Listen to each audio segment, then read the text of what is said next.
and welcome back to my channel. So if you're one of my regular viewers, you may notice that something's a little bit different. I have changed the name of the channel. I've decided to rebrand from Cooking at the Cauthens to Nerd in the Kitchen. But don't worry, I will still be showing you the same great recipes and cooking tips that I always have, but I'll also be adding some other stuff. I'll be adding segments where I talk about the science of cooking and also the origin stories of certain iconic recipes. So let's get into today's episode. So today's episode is titled The Revenge of the Red Velvet Cake. I will show you a really great red velvet recipe from the Waldorf Astoria Hotel. I will talk about the science of red velvet cake and what makes it red, and I will also tell you the legend of the red velvet revenge. So let's get started. So why is red velvet cake red? Well, these days, red velvet cake is red because of the red food dye that's added to the cake batter. But it used to be that red velvet cake did not require any special coloring. In the late 19th and early 20th century, cocoa powder had large amounts of compounds called anthocyanins in them, the same compounds that are responsible for the red coloring in foods such as pomegranates and purple cabbage. So when these anthocyanins reacted with the other ingredients in the cake, such as the buttermilk, the vinegar, and the baking soda, it would create a nice red color without any added dyes. But as time went on, companies that made chocolate, like Hershey's, started taking the anthocyanins out of their cocoa powder to improve the taste. And this got rid of the red coloring, which meant that people had to start adding food dyes to their red velvet cake to improve the color. So now that I've talked to you a bit about the science of red velvet cake, let's get into our recipe. So now I'm going to share with you the classic Waldorf Astoria Hotel red velvet cake recipe. It's very easy, so just follow along and you should get the hang of it pretty easily. So I'm going to start off by adding a cup of butter to my mixing bowl right here.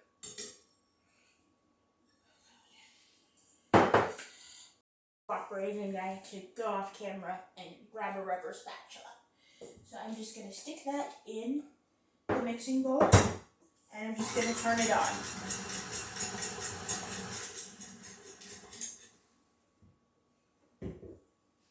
So now I'm going to add 1.5 cups of sugar.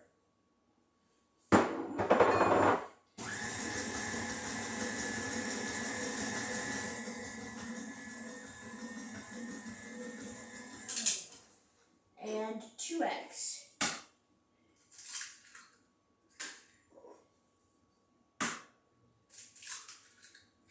So I'm just going to let that mix together.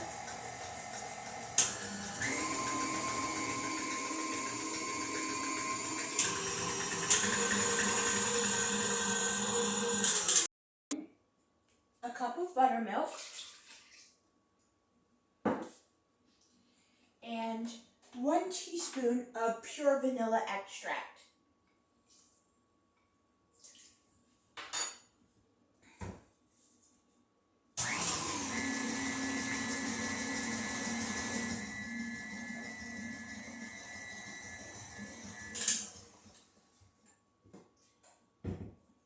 Okay, so now that I've added those ingredients, I'm going to add in a tablespoon of vinegar, 3 tablespoons of natural cocoa powder. Make sure that you use natural and not Dutch processed cocoa powder. The natural cocoa powder is very important for the reaction to help make the cake red. Now I'm going to add in 2 ounces of red food coloring. One of the things that gives this cake recipe its iconic color is the fact that it has twice as much food coloring as most other red velvet cake recipes. So I'm just going to pour that in there. I'm going to mix it together.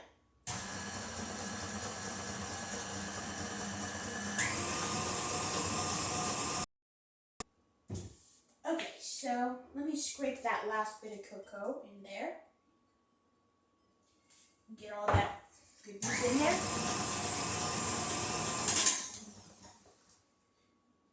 Okay, so now we're going to finish off the cake batter with our dry ingredients. I'm going to add in 2 1/4 cup of all-purpose flour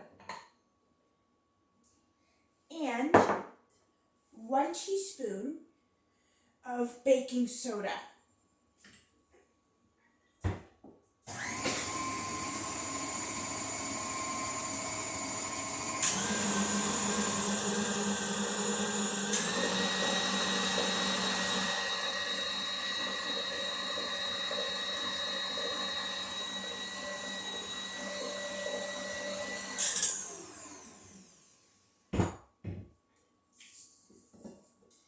See, look at how nice and red this is.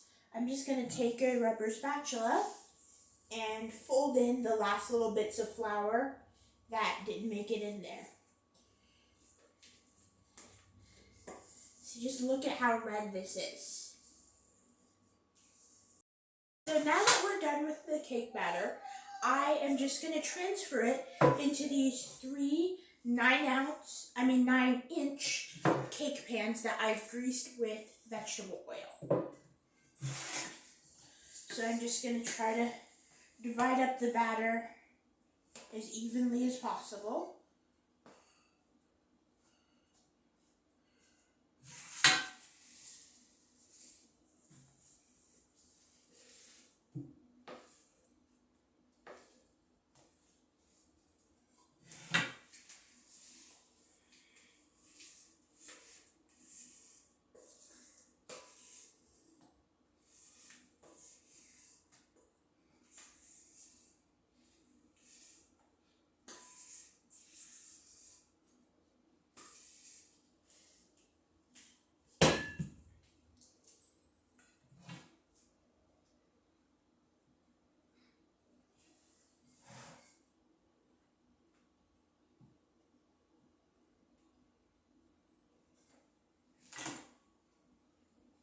Alright, so there we go.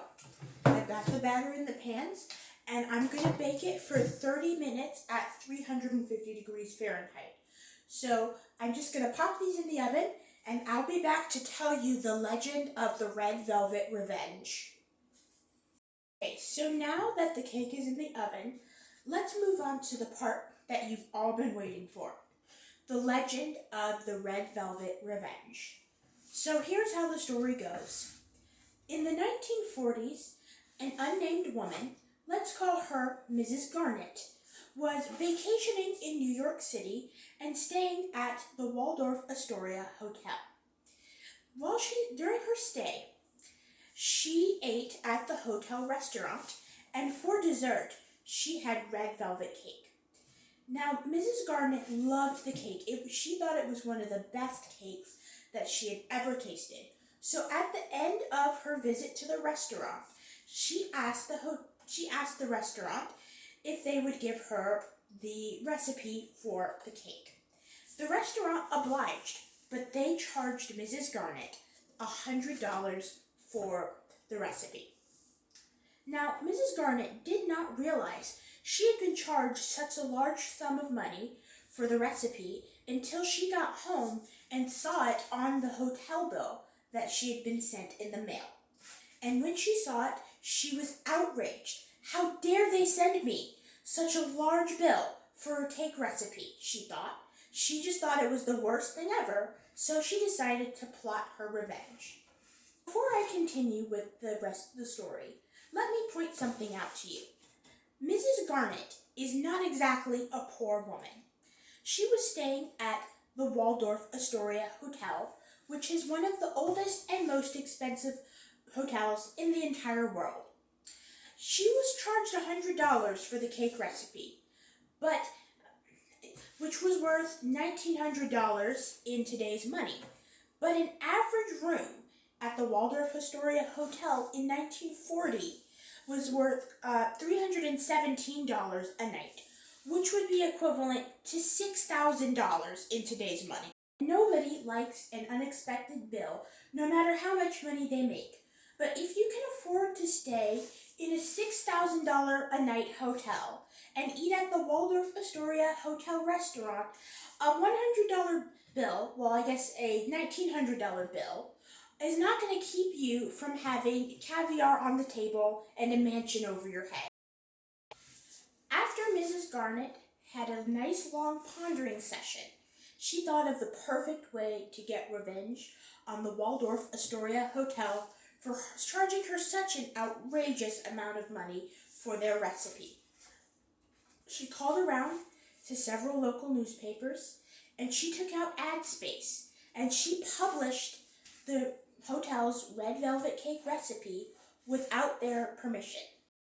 After that, other newspaper editors found out about this amazing red velvet cake recipe, and they decided to publish it in their newspapers and magazines. And before long, the Waldorf Astoria Hotel's red velvet cake recipe was being published for free all over the country, and people from all walks of life, young and old, rich and poor, were able to make and eat the famous red velvet cake recipe without having to make an expensive trip to the Waldorf Astoria Hotel. The once elite recipe had become middle class. So Mrs. Garnet got her revenge, and it was sweet, and justice was served, literally. Well, now that I'm done telling the story, let's check on the cake. Alright, so as you can see, the cake is done, and it turned out great. I just assembled the cake, frosted it with some nice cream cheese icing. If you want the recipe to this cream cheese icing, just click the link in the description, and that will lead you to one of my previous videos where I made the icing. So I'm just gonna cut this so that you can see how great it looks on the inside.